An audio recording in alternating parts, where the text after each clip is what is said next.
this morning. We're joined live from our Abuja studios by Darlington Nwauju. He's an APC chieftain in Rivers State. He has joined us live on the program from our Abuja studios. We also have joining us live on the program this hour from Kebbi State is Comrade Usman Mohammed Anache, who has also joined us live from Kebbi. Thank you, indeed, gentlemen, for agreeing to talk to us here on the program. Darlington, let's begin the conversation with you. You and some groups, support groups, have concerns about perceived marginalization in the APC NWC. There's the question as to these cracks may cause the party a great deal. We saw what played out in Osun State, and some of you are saying that part of the reason is because there are cracks in the APC. What exactly are the issues? Well, good morning, Kelly, and the panel out there. I do not actually see this conversation as amounting to cracks or full-blown crisis within the NWC. I see it as a communications person, as perceptions and perspectives. And in my field of communication, there are no wrong perceptions at all. All you need to do is to aggregate perceptions, filter them, and then look for a way forward in order to move the team into the arena of success.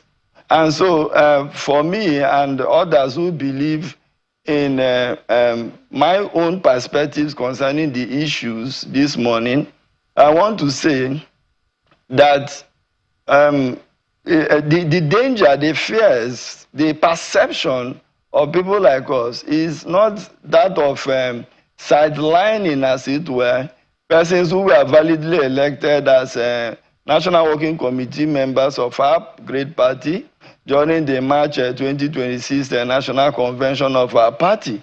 But it also amounts to the sequestration of those offices and also the marginalization of the states that these individuals represent.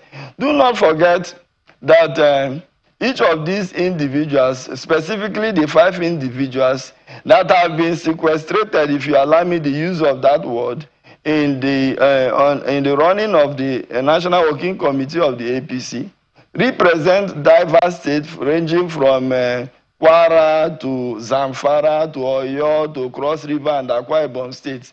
And so it amounts to some kind of misgivings when individuals who should be representing their states and the interests of these states on the National Working Committee of the party do not in fact have a proper grasp of the runnings or the inner workings of the party in order to relate back to their constituents who, as it were, supported or backed or nominated made sure that they emerge as representatives of the party at that level. And so my interest as an individual is the fact that I did a research work on the nuances or mediating factors in voter behavior and all that in Nigeria. And I discovered from research, from empirical evidences, that specifically between the last 2 election cycles, we had more than between 68 to 75% of voters within the demographics of young people. And these 5 persons that are being marginalized fall within that particular demography. And it is a sad thing to note that you cannot be getting ready for a major war as the national elections, the presidential elections, without thinking on the possible. Yes, I can hear you. Yeah, I was just asking. Yes, can you just list those 5 offices you've mentioned? Okay, the deputy national youth leader of the party, the deputy national auditor, the deputy national treasurer, and 2 other persons. And you cannot you cannot, like I said before, be planning a major election without putting all your cards on the table. There is no way you can plan elections without having the input of this particular demography of persons. I've mentioned rightly to you that from my analysis, from trend analysis, from the 2019 elections up to the last elections, we have had young people deciding who wins or who loses elections in this country. And it is very, very instructive that the National Working Committee will now decide to even delay the implementation of a draft constitution that has been adopted as it were by the party, flowing from the NEC meeting of February 2025, which led to the constitution of the Maimala Buni committee. Just a moment, Mr. Nwanjo. Yes, so that we can bring in the other guest, Mr. Usman Anache. Yes. Mr. Anache, I'm sure you listened to some of the things that Mr. Nwanjo has espoused as far as the concerns around support groups, mobilization, and institutionalizing these groups, especially now that all the warlords in terms of politics have been put on the ground to make sure that there's victory for the poor. What do you make of it?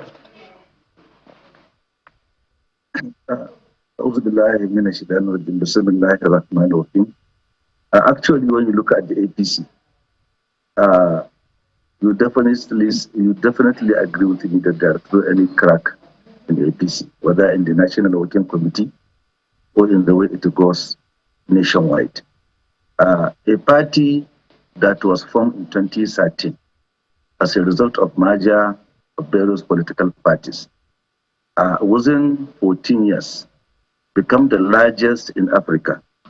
So the issue of crack is not there. Within 14 years, having almost all the governors, the 36 state governors in Nigeria, and having the largest, almost all the senators and the House of Representatives. So there's a huge success in the APC movement. And the parties, the National Working Committee is actually considered to be, I can say, bed in this position of the composition of all the relevant stakeholders and the parties in the nation. In KB here, we have the National Organizing Committee, National Organizing Chairman. So there is no any marginalization in APC as far as I'm concerned, because when you look at the positions there, every part of this country has been composed there. And when you look at the national issue, because most of the people look at it in a macro way, but we look at it in a macro way. When you look at the dispensation of the positions of even the greater party in the nationwide, you discover that the presidential candidate of 2027 and inshallah the president is from the south. You will see that the chairman of the party is from the north. So there's not marginalizing any section. I can remember there was a party in 2023 election whose the presidential candidate is from the north, and at the same time the party chairman is from the north, and at the same time the DG campaign is from the north. So that is what we call marginalization. But what is happening in APC today is actually not a crack or not any marginalized. When you look at I think the point Mr. Nwanjo was making, if you can hear me, sir, Mr. Anache, there is that point, there's a point around that form of marginalization, if I got it, but there's also the point of the support groups, which are like your foot soldiers. At least now we know a few popular support groups at the national level. I think the City Boy, I think headed by the president's son, and I think another group of that nature, exclusively talking about the APC. So talk to us about the proper incorporation, if you will, at the institutional level of support groups for the APC. Because they are raising those concerns. Because the AC, just hold on, sir. The APC has to be careful. Now I heard a gentleman say they are going to win and they're going to continue winning. Good luck to them. Because we've also heard PDP talk about the 60-year aspiration. They're nowhere to be found today. And from our studies, we found that it's not the strength of the opposition that knocks off the ruling party. It's the internal cracks within the party that gives it off, if you get my drift. Yes. You see, there is no party that is 100% cleared of any complaint in the whole world, not only the APC. But what you said of the support groups, you discover that being the leadership of the support group physically does not mean that that person is still marginalizing the support group. Every support group in APC you see there, every state is represented, every local government is represented, every ward in Nigeria is represented. So if this happens in each and every support group, before any group is registered in the APC national headquarters, all these structures must be on ground. So assuming all these structures are on ground, you cannot complain of marginalization in those support groups. And above all, even if the chairman of a support group come from the south, you discover that the secretary general or the most important positions will be distributed evenly according to the 6 political zones. And especially any chairman or deputy or any chairman or coordinator of the national coordinator will have his 6 geopolitical deputies or northern deputy and the southern deputy. So from there, you discover that every part of the country is carried along in any support group that is duly registered under the APC platform. So actually, there is no any marginalization in such groups, even if the president's son is heading 1 or 2. But look at the people running those support groups, you discover that they are from various parts of the country, and they have been considered, and each and everybody is being taken into consideration. So to me, the support groups has no crack, the APC has no crack, and inshallah, Mr. Nache, what we are doing, yes. These support groups that have been speaking have been quite vocal, and they've been even on this platform, and they've been on the news as well. Are you saying that they're not registered and cannot be duly recognized? Just before I go to Mr. Nwauju. No, they are duly registered. That is what I'm telling you. So why is the party not giving them a listening ear if they are duly registered? I know. Internal issues of party are mostly not being disclosed in public, because when it was disclosed in public, the other rivals will pick up from there. So most of your activities within the party needs to have a good secrecy within the party faithfuls, not on media or on certain things that these are the strategies that are going on, which will be just hijacked by your opposition. All right. I wonder if Mr. Nwauju will agree with you on that one, and I'm coming to him now for a response to what you have said about the support groups. In addition to that, Mr. Nwauju, a second look at the campaign council list shows that indeed there are actually some members of the National Working Committee of the APC on that list. I see there the National Publicity Secretary, Mr. Felix Morka, his name is there. The National Legal Advisor is there, alongside one other member of the National Working Committee, which sorts of, addresses the concerns that main leaders of the party were not named in the campaign council. Is that satisfactory to you, or you believe that, perhaps your own members of the NWC whom you would rather have on that list are not there? Well, thank you for the question. There is actually nothing like my own members of the NWC, because conversations around such topics are not, they are not personal to me. They are not born out of any selfish interest. I have held similar views and similar perspectives in time past. 3 years ago, actually, I think sometime in April of 2023, the South Zonal Chairman and his secretary were illegally and unlawfully suspended by some ESCO members within that setting, the zonal setting.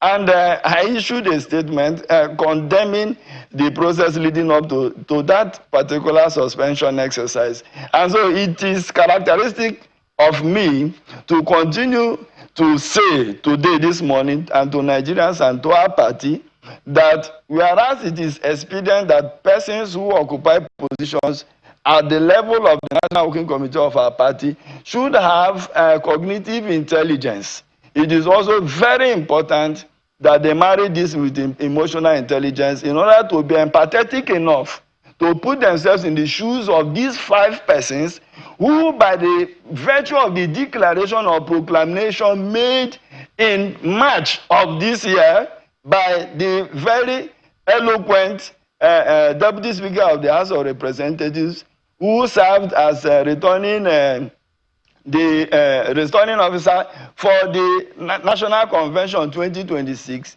these persons were rightfully declared as National Working Committee members alongside others. And so it is very important, that they should be treated as such. Now, talking about the PCC list, I must say that whereas I have cited the name of the National youth leader of the party, who is from the south, coincidentally, the name of the deputy national youth leader should also be there, coming from the north, in order to strike a balance and in order to be able to mobilize the mass of the youth of this country. You cannot have somebody from the south coming to mobilize people from the north, because there are some peculiarities, some characteristics that are domain specific. And so it is only somebody that can speak the language of these persons. It is only somebody that understands both the religions and the ethnic differences that will be able to break the barrier to mobilize persons for the party. You have somebody from Cross River State, for instance, who is a deputy national treasurer. Do not forget before now that the position of the national woman leader of the party was domiciled in Cross River State. And now you replace her with the deputy national treasurer, who is, as far as I'm concerned, sequestrated, sidelined, and marginalized from what is happening at the level of the National Working Committee. Now, how then does he go back home to mobilize his people and constituents for our party in order to win elections? These are perspectives, these are perceptions that anybody, any right-thinking person should look at and see a way to solve the issue. Because we have a new constitution flowing, like I mentioned earlier on, flowing from the NEC meeting of February 2025. And a committee, which was chaired by His Excellency Governor Maimela Buni, came up with a proposal, a draft constitution, which has been adopted. And so what is expected of the NWC is to ratify, ensure the ratification of the fresh constitution and implement it, because it is the reason for the 60 seconds. The review of the constitution. In 60 seconds, why do you think the NWC is delaying in ratifying that constitution? Well, I think it's just a matter of individual differences. Because if you could go ahead to set up a committee chaired, like I said, by Governor Maimela Buni, and then that committee has finished with this job after going around these 6 geopolitical zones, and then making submissions by the last quarter of 2025, and up till date, even prior to the convention, you delayed ratification, and during the convention you sidestepped it, and then you work with people who, as far as I'm concerned, are being marginalized. And so you need to listen to the perception and perspective of persons who represent their own states on the National Working Committee of the party. It shouldn't be a 1-man or 2-man or 3-man show. No, not at all.